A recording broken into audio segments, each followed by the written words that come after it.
Hey guys, how are you all doing tonight?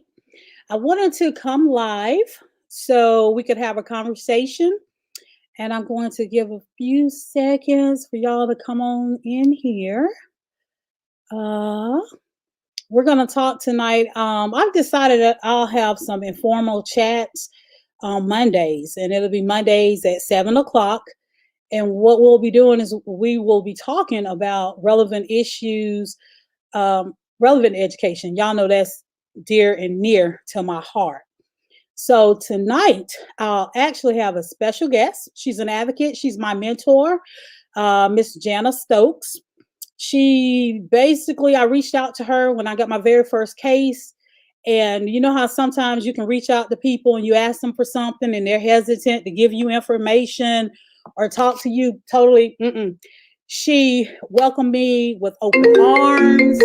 And sorry about that. I forgot to put my phone on Do Not Disturb. But she welcomed me with open arms. And she has helped me so much. It's been tremendous, the help and assistance that she has given me. So I wanted her to be my first guest because, as I said, what we're doing now, I want to do an empowerment series, and just to let you guys know what's going on and how we can help y'all. Now, before I get started, let me give y'all a little background. A lot of y'all know I was a teacher for 19 years. I walked away from teaching while I stepped out on faith from teaching after 19 years. And I decided to open my own business. I sell Greek paraphernalia. I am self employed. I work for myself. I give back to the education world by being an educational advocate. Now, I started with my group of kids that I had my last year of teaching. And my goal was to get each one of them some assistance and advocate for them. And from there, it just kind of blossomed. Now, I think it's important to know, and I was talking to somebody the other day, and they said, you need to point that out. I do not get paid for my advocacy services, although a lot of advocates, they do get paid for their services. I do this for free. I do this from the bottom of my heart. And I wanted to, since one thing I've learned from us having to do a virtual platform, we can reach so many people now. And that's why I reached out to Jana and I was like, we need to talk about advocacy. We need to talk about special education. These parents need some help. They need us to help them. Now, we have a platform. Let's use it and let's reach the masses. And the reason why I'm so serious about this advocacy work and why people need to take it serious and why we need to invest in our children is because people don't understand. It's not fair for us not to give these kids the platform they need. I mean, the background that they need. And then when they grow up, they're not productive members of society. So the more people we educate, the more people we can reach out to, well, guess what? Those are more productive members of society. So I'm about to bring Jana on, but before I bring her on, I called her up and I was like, Jana, we're going live because I just had a case in LaGrange, Georgia. It was interesting. And one thing I realized from my case in LaGrange, Georgia, if you are a parent and you have kids in school, you need to join us tonight. If I were you, I would take the opportunity right now, tag a friend, reach out to a friend, share this video, tell them they need to come on in the room because they need to listen to what we have to say tonight. Parents, you are your child's biggest advocate.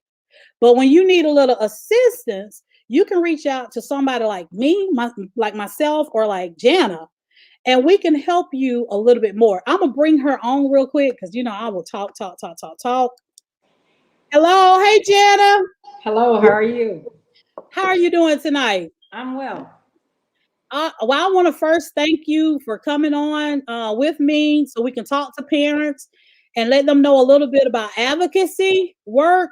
We're not going to go too in depth about the subject because I plan to do some follow ups where we actually talk about the specifics like the 504s, the IEPs, and all of that stuff. But I want you, if you'll just introduce yourself and tell them a little bit about what you do. Okay, my name is Jana Stokes. Oh, let me close this. Oh, sorry. But my name is Janice Stokes, and I am an advocate for children who, I'm a special education advocate for children who have 504s and IEPs. And sometimes I use the term educational advocacy, sometimes I use the term special education advocacy. It's what I want to preface it with. So if that, I'll fight for children who have, who I can keep you out of special ed just as much as I can assist you in special ed. So sometimes I see cases and the children are they're trying to railroad a child into the special education advocacy and with special education, and they don't fit. So I may change and say I'm an educational advocate, and I come in and I'll say, well, this child does not need to be in special education, and we're not going to even use that term. And I'm an educational advocate, and I may come in and say, you all have pulled this child. I've had cases where they've placed a child in math, and it was in EIP math, and they were asking me questions and why the parent hasn't given consent. So, and the child had an 87 average, and that was the lowest average that child had in second grade in all of their classes. So I got, I advocated for that child, and that was a foster parent where they could not pull that child. I showed where they didn't have consent, and I am a stickler for writing the state on whatever they may do, because that's that makes them move the quickest, and that's what I'm here. I mean, no parent should go to work every day or have to think on a daily basis of their child being misplaced, and the school is using jargon that they don't that they're not They aware of. don't understand. Right. And Jeff, you make a great point there, because the parents that I advocate for, the first thing they said to me was, Dr. McCluskey, I have always gone to these IEP meetings, these 504 meetings, these special education meetings, and I just sign whatever they place in front of me. I just sign it, and that's it. And I think the biggest thing we need to let parents know is, if you feel like your child is having problems or something is going on, you can ask for an evaluation. Now, Right. I said I won't call any names tonight. I'm gonna try my best not to. Right. But I had one school system where the parent was signing for the evaluation, and people need to know this. They have literally 60 days from the time that a parent signs the evaluation or requests the evaluation. They have 60 days from that date to complete their evaluation, comprehensive evaluation on your child, and we meet and they give you findings. School systems were just, this particular school system, I know, it was like we're just doing what we want to do. They were not even Absolutely. doing evaluations at all, and Absolutely. parents are not even aware of these deadlines Mhm. or their rights. And they do have rights as parents, and I know you have experienced that as well, just not doing the evaluation in a timely manner whatsoever. Right. How can you Well, help them with that? all of my emails, I send everything through emails. I don't do conversations. So I don't call the school and contact them. Emails are certified mail. And the day that you send that email out, that goes out for day one.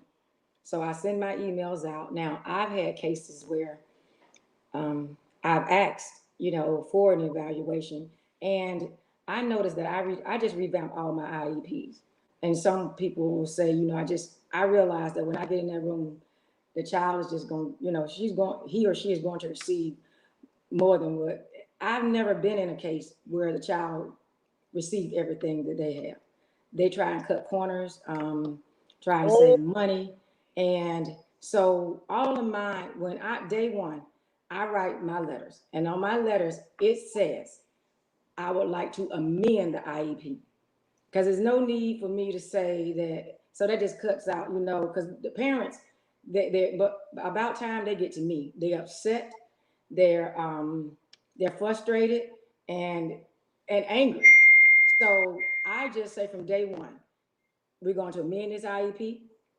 I need a full evaluation. I need evaluation. And I will say everything that child is getting, from physical therapy to speech therapy to the psych ed eval, and I'll say assistive technology. Now, I noticed with assistive technology, they only want to use assistive technology in the affluent areas. And the smaller the town is, the more they don't have Oh, assistive. the less They they don't get. have it. Look, we don't want. Hey, we Excuse me. don't want to go. We don't want to go that deep. We don't want to go that deep tonight. We don't. We Okay. don't. Well, We I'm don't just saying. go that deep. But Okay. you did point out something that I think they need to know is when you request an evaluation. We're trying to tell you how this process works. If you see something or you feel like something is wrong, something is going on with your child and their learning, you can request an evaluation. Yes. Like Jana just said, it must be in writing. Right. Now, this is the thing, this is where they get you though. The 60 days does not count down though until they have you sign the consent form. So, one particular system I work with, they would have parents sign a screening. We're screening. No, that's not what the state says. You're supposed to be given a consent for evaluation. We're not, because school systems are going to go out of their way to try their best to get around those 60 days, to get around that timeline. Save all of your paperwork. When you sign the consent form, that's day one. They have 60 days, and then we're going to meet after that, after the 60 days are up, because if they don't do what they're supposed to do, they will be in violation. And when A they're in lot of violation, a lot many of many school systems have them on their line online. So, and that I send mine out with that email because I'm so meticulous that I will send. I have all of that when I send that email. So I understand that you're saying that it starts with that 60 days, but like you said, we have to be proactive and start because they will stonewall. And the minute you say you have an advocate, they will stonewall and start calling other people. I am a non-attorney COPA advocate, but I have lawyer papers sent to me as though I'm a lawyer. And that doesn't faze me, but that's just how scary they are once they find out that someone is there to teach and tell that parent better. now that is true because like the case that I just had, well, I still have that case, and we literally I ended up well, I got this student a 504, and we're going to have a meeting where we tell you guys the difference between a 504 and an IEP. And so the school system, I had to fight them to get the 504. So once we got the 504 in place, and this happens with a lot of school systems because my advocacy that I deal with behavior. So I deal with students who have behavior problems, and the school system is basically trying to kick them out. And I'm gonna be honest with you all. These kids, our kids need to be identified. They need help in these elementary grades. And we're failing our kids in the elementary grades. We're failing them. And so what they will do is they will let them slide until they get to like fourth and fifth grade, and then they want to kick them out of school. I had one student who literally, and this was in another system, they actually expelled him from school. And from fifth, this is how egregious this was, Jenna. They expelled him from school in fifth grade and said, "We'll see you in seventh grade." Did not give him anything. It was just like, "We'll see you in seventh grade." And so I was like, no, it's not going to happen like that. I'm his advocate. And sometimes we have to get attorneys to help us so we can file some process and some complaints. Right. That's a whole nother conversation. So I was able to get an attorney, and I'll tell you, I work with attorney Eugene Choi and attorney Kamala Buchanan, and they're with Georgia Legal Services. Georgia Legal Services will help you Right. fight your case against these school systems. They will help y'all. Right. And typically, I work with Georgia Legal Services. And so, what we were able to do, we were able to get a due process hearing. And not only did I get him back in school, he was put back in school.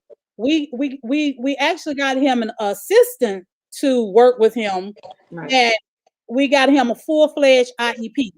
Right. School systems, some of them, they have to be pulled by the hair to do right. So this particular case, and this is the reason why I wanted to go live tonight, What spurned all of this and me said parents need to know their rights is LaGrange, Georgia. LaGrange, Troup County, Georgia. Have a student, got the 504. So I said, this kid needs a FBA, functional behavior assessment done, where we can assess the behavior and write a behavior intervention plan for this kid. School system don't want to do none of that. And y'all gonna find that out. If your child, let me tell you why. And Jen, they need to know this. I know you don't really deal with behaviors like I do, but they need to know this. Let me tell you what the school system will do. They do not want your child coded as EBD. They do not want your child to get that FBA and a BIP plan. They don't want that. Let me tell you why. Because if they do that, they know they have to address those behaviors. They know before they put your child out of school, they have to do a manifestation meeting. They don't want any of that. So what they will do is railroad you into signing a form, and I've seen it too many times.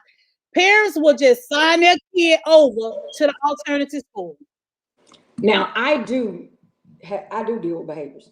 And one thing you forgot to notate or to speak on was they don't want those anecdotal notes either. So No. you and what anecdotal notes is, I'll ask, because most time, whenever I say give me the anecdotal notes, they'll say, well, they'll fold.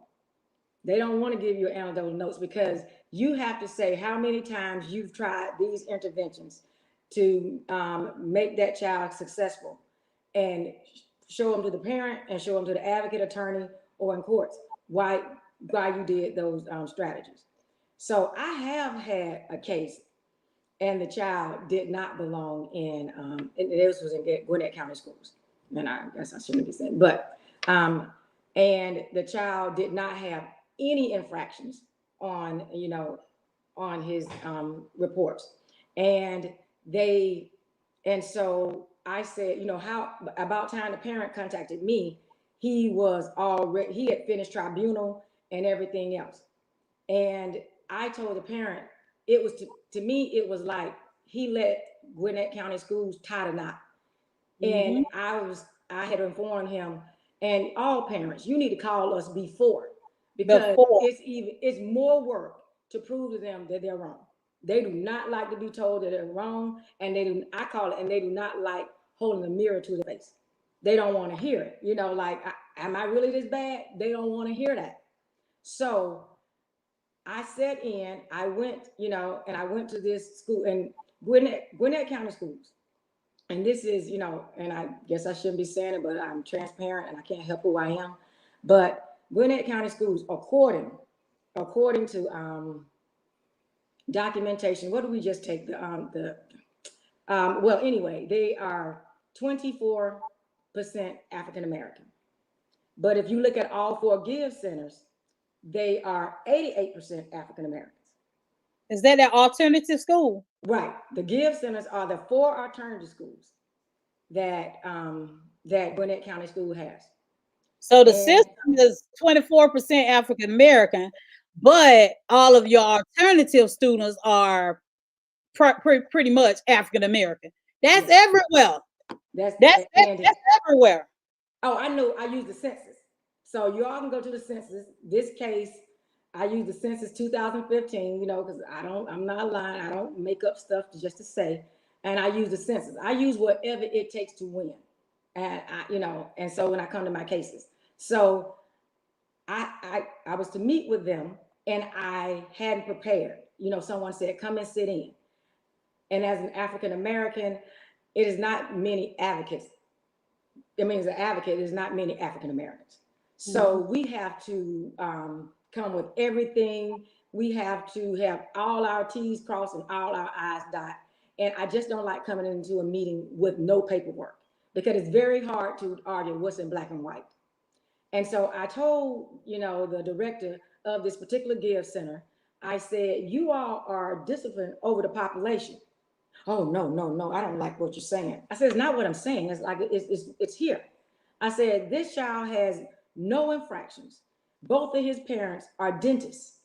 I said, and you all are saying that he belongs in this give center and he should not go to high school.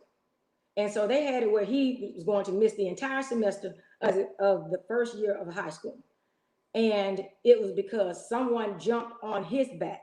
So they charged him with what was called a 4AB. And I really didn't know what a 4AB was. And I'm not the type of person, because everybody has their own handbook and I don't know their handbook. And I did say, well, did the administrator, did she explain any of this?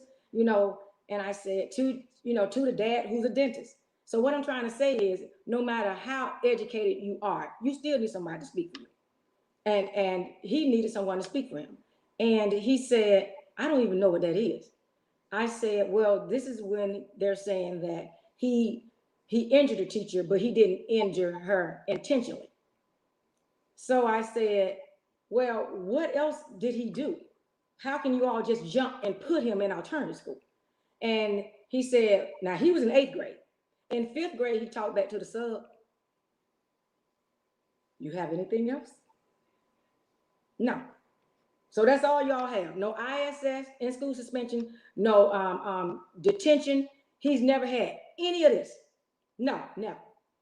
I said to the dad. So we met, and the man was very good at being a bad person. And so we met 2 hours. When I was walking into the Give Center, there were African Americans coming in. When I left out, it was African Americans going out. So I was like, well, vice versa. But I was like, this is, like, and then I said, and then his sister was there, and she's a dentist too. And she says, you need to follow the money. She says, you need to follow the money, because they have to be doing this for a certain reason. You just brought up a great point. Point. People don't understand poverty is big business. Yes. And if they wanted to, they could address our education. Let me tell you something. Education in Georgia, in the South in general, it sucks. And they don't want education to be better in the South, because they purposely are educating certain kids. I know for a fact, when we moved to Maryland, my husband was stationed in Maryland. When we went to Maryland, like you were just saying, these give centers, I don't care what alternative school you go to in Georgia. For the most part, all you're going to see are faces of color. Mm-hmm. I actually went to Maryland. And while we were in Maryland, we were in Bell County, Maryland, Harford Public School System. I was amazed when I went to the alternative school and I saw just as many colorful faces as non-colorful faces. And it knocked me off of my feet. Mm-hmm. And I said, oh my God, your school is mixed. And they said, the thing we do in Maryland at that particular time, I don't know how it is now, but what they did is, if you were not behaving or you were not doing what you're supposed to do, they didn't care what color you were. You were going over to the alternative school. Georgia is a little bit different. The South is a little bit different. They don't tolerate our boys, and African American boys are a little bit different. They don't tolerate anything from our boys. The school to prison pipeline is for real. But something that we need to point out is interventions. Parents, that's why it's important, parents. It's important that if you know your kid is having problems, it is important that you get to school to put interventions, and all the intervention is just a plan where we intervene and we do strategies to help your kid. We do strategies.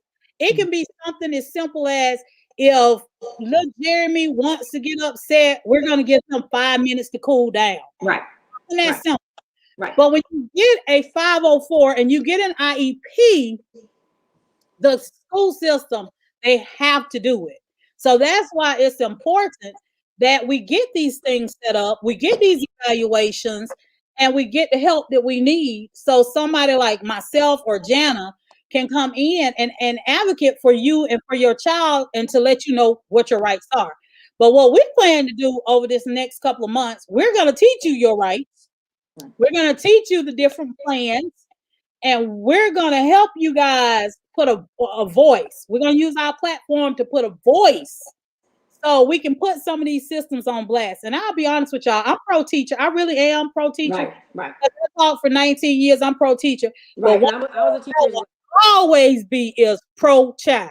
I'm going to be pro-child first. Right. And so, I wanted to introduce myself, Jana, because some people they don't know me and they don't know what I do. And people who know me, they will tell you I will fight for my kids. I'm going I've always treated my students like they were mine. And I'm gonna fight for the kids. And the biggest thing, if y'all know it's a problem, the first thing we need to do, and I guess Jana, we need to post that, how they can compose a letter that's basically saying, I would like for my child to have a comprehensive evaluation. Yes.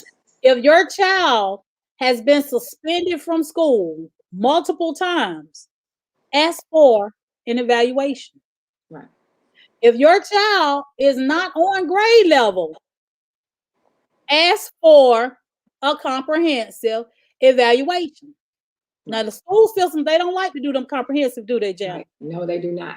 And most of all, they don't like to have to pay someone else either because I've made scholars Psychology. give them a psych. Right. They don't want to pay for that. I've had some done at Atlanta Speech School. And Atlanta Speech School is just prestigious school that's on Northside Drive, and they charge about $3,500 for it, and they don't want to pay for that. So they don't like to pay, and so that's something else that you have to think of because some school systems have contracted psychologists out and they don't want to pay them extra. But the sad thing is, I think for us as African Americans, the discrepancy is so large with, especially with 504s, because I know when I was a graduation coach at Thomasville High School, and it blew my mind with my caseload. I think I may have had like 17 kids out of the entire high school who had a 504. But my counterpart, she had almost 70 504s, and hers were for students at the Scholars Academy. So I'm sitting there like, wait a minute, why do we have all of these 504s for the Scholars Academy, but Thomasville High School students who are primarily African American, we don't have all these 504s. Yeah. And what they were doing is they were getting their 504 so they could have extended testing time on like the SAT test, standardized tests. So they were getting 504s so they would have that extra time. And see, people don't understand the provisions that you can get. Your child can get extra testing time. They can get Longer exterior, yeah. longer So they have a time longer time to periods. take the test. So They can because and they want them. If you go to Emory, a lot. I was told at least half of them have the accommodations. You have to understand. You they're setting you up. When I taught in Midtown, those parents would come in and they would say, something. She or he has asthma. She or he has anxiety, and they would get it and they would start stacking it up. And I am a college advocate as well, so I know what it is. Um, I I transfer my children's 504 and IEPs to the collegiate level. So I go on college campuses and I meet with the professors and I meet with student services. And I know what it is to have these accommodations. I mean, Georgia Tech has um, Georgia Tech has a program, and it's a read aloud program, and all of these schools have adopted it. Now, I've done it for a child who was vision impaired, and I've also done it to a child. I may give advocated for a child who was simply attention deficit, because regardless, you need all the aids to help you complete college, and nobody wants any stumbling blocks. I don't want for my kids to fail. So I have studied college advocacy so well. Well, that's the first thing I ask. Can I get this? Can I get this? Can I get this? All these things to make that child whole, because these parents, and some parents are embarrassed, and I don't get that. Well, I had to tell one person that I went to college with. She was like, "Well, yeah, he had an IEP in school, but he's not carrying that to college." I'm like, "What?" I'm like, "He's done all of this, so you're gonna?" I said, "So it really?" I said, "It's like you're taking the crutches away from him." I said, "He's." I said, "You can't monitor him away. So who's to say that his anxiety goes up or whatever, and you don't know, what will happen if he's away?" that child, well, not a child anymore. Well, that young man finished school a year and a half ago, honors. She said he went on trips. She said they made sure that he finished school, and he was actually on the homecoming court. When I saw him, I smiled to myself because at that time I didn't even have an advocacy service, but I was passionate. Let me tell you why I was passionate. I went through 4 miscarriages. I had my daughter on the fifth miscarriage. My daughter was 26 weeks. So my daughter was so premature at being born at 1 pound 9 ounces. I was basically like I had to build a baby. I knew what it was to deal with a physical therapist, a speech therapist, and an occupational therapist. I knew what the CDC said. The CDC said at every age, and this is what I'll do as an advocate. Either I'll sit back because all my conversations are recorded. Either I'll sit back and let you tell me a bunch of lies and misinformation, or if you are attacking my parent now, and if you come in and you start saying can't, he ain't gonna be whatever that's negative, I'm gonna come straight in. I'm gonna ask you so many questions that I'm gonna make you sit down and bow down. And that's how I can come in and be a hardcore advocate, or I can sit back and just let y'all tell me a whole bunch of misinformation while it's recorded and tell you everything that you've done wrong. And that's why I say you all shouldn't go without an advocate, because this is the thing. Do you go to court for murder? Because that's what you're doing. Do you go to court without someone to represent you?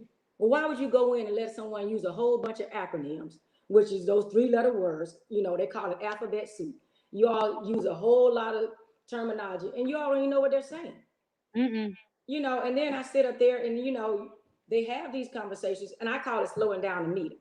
Because I've had, they come in and they say, because Marilyn may think I don't deal with behavior, but I deal with behavior now. And they may say, I'm the clinical social worker, and we work on this, that, and the other. And I say, what's a clinical social worker? They know I know what a clinical social worker is, but you're not going to talk over my parent and act like she's not in here. Exactly. So what is a clinical worker? You tell me what the difference between a clinical worker and clinical social worker is and your average school social worker. And then that's when she started talking. And with that person going first, because most times speech therapist goes first, but with that person going first, the whole meeting changed, because I can look at the corner of my eye and see everybody shuffling papers and moving their arms, because you're not going to talk over her again. You're going to talk to her and explain to her what is going on with that child. But if y'all don't have an advocate, it does not set the tone. An advocate clearly sets the tone. My daughter went to school in Buckhead, Atlanta. Day one, the other people, they hire an advocate soon as they say they have one thing wrong. One thing wrong. I seen a child, and I didn't even believe in this. I mean, and I shouldn't say that, but this child was 10% dyslexic. I had never heard of 10% dyslexic, but their parent went and lawyered up, went and got a psych ed eval, and that parent came back in, and they were asking for that child to have a one-on-one para. He got assistive technology, his own iPad he had, and all the apps that would help him study for private school in high school. I mean, in middle school and high school. He was going from 5th grade to 6th grade. But he was in that area, and they were trying to get him in Love It. And they were doing everything possible to get him there. So this is what I'm saying to you all. If you invest in your children, then it does wonders. Right, it does wonders. But we have to be proactive and not reactive. And that's part what the cases that I'm getting. About time I'm getting, they're all convoluted, and it's a mess. The child is not, and they've missed out on so much instructional time. And I agree with Marilyn, being a teacher, that 4th grade is that grade where they're like ready to throw you all away. So 1st and 2nd grade, I'll see, and I was like, how many words should a child say in a sentence? You don't have any of that. I made the language art teacher partner with the speech therapist, a consultation time, because you can have consultation in your IEPs where you have to consult with that person every week to make that child successful. And the OT has to too, the occupational therapist, because there's no need, and I make them push in, meaning you can have push in and pull out. We're not there yet, Janet. Well, you now you know I'm passionate about what I say, so I'm gonna slow it down. I'm gonna slow it down and let you have the Take floor back. baby steps. We got to take baby steps. We're just Okay. tonight. We're just telling them that if there is a problem, Mm-hmm. that you need to ask for a comprehensive evaluation. So you can And get all those services I just said. Right. exactly. And Mm-hmm. if you have problems with the school system doing what they're supposed to do in that regards, then you need to seek an advocate to help you. That's basically what our conversation was tonight. And I am presently right now, I am reworking, the book that I put out. I'm reworking it to turn it into a blueprint for success, taking out the personal stuff and just making it where it's a blueprint for education for Right. everybody. But look, we're gonna wrap it up here, and we'll be back because we're gonna do sessions. We're gonna do sessions because I try to keep it to about 30 minutes because after 30 minutes that TV show is over. We're not gonna watch it. We'll chunk it in 30-minute sessions. But we just want you guys to know you need to seek an advocate if you need help. And also, before I go, if you are in Troup County or have any kids in the LaGrange City, what is it? LaGrange? No, Troup. I'm sorry, Troup County school system. If you have any kids in the Troup County school system, I need for you to just jump over into my inbox, and I need you to inbox me because from what I just had happen to me last week in my meeting while advocating, I'm pretty sure that you guys probably need an advocate because I'm positive that things are not what they're supposed to be. So I definitely want anybody from LaGrange, Troup County. I need you to reach out to me. So we'll be back next Monday, Jana. I'm gonna be talking about college. Next Monday, I'll be talking about college, y'all. And the first Mondays of the month, Jana is gonna be joining me, and we're gonna be breaking down the special education, IEP, parent rights. We're gonna break it all the way down for y'all. But next Monday, we're gonna be talking about education, college, going to college, dual enrollment, because my daughter's boyfriend came over, Jana, and I asked him, I said, "You taking college classes?" And he said no. And I said, "Why not?" And he said, "I honestly didn't know about it." I said, "That's why you should have read the book I gave you. I gave you a copy of my book. You should have read it." But there are a lot of kids who don't know about dual enrollment, who are not partaking of dual enrollment. And most of those kids are kids of color. Right. We got to do something about that. That's crazy for you not to take a college class and it's free. Right. That don't make no sense. Right. So I will be back. We'll be back. Well, we might be back even before next month. We'll get together and pop in. I'll just let everybody know. But the first thing we want y'all to do, if you're having problems, we want y'all to ask for a comprehensive evaluation.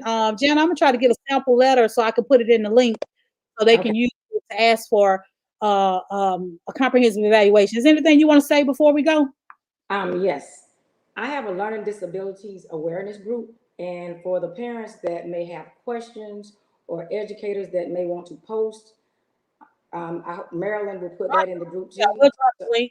Right, we'll put the link in for that because everyone from social workers to doctors to educators to parents, I am trying to start a forum so you can receive the same help and won't be lost like I was when my daughter was 3. And you want to find any information about me, and my name is janistokes.org. You can just look for it that way. I advocate for children that are homeless, as well as that's my nonprofit for children. And my for-profit is I advocate for children who have 504s and IEPs. And that is at seac.company. Okay, and like I said, y'all please feel free to share the video because that's another thing about us. We will quickly share some bull crap. Will we not? Yes, yes, that is so Anything that's true. going to help us, help our Yes. kids, or make us better. Oh, that's too long. I don't want to watch that. I don't. Right. Reading is fundamental. That's why we're coming in a video format. So y'all don't have no excuses. You can just watch us on the screen. But thank you guys. Thank you guys so much. We've enjoyed chatting with you informally tonight. And we will see you guys again. And we'll be coming back to talk a little bit more about special education, parents' rights. Y'all have a good night. Okay, thank you.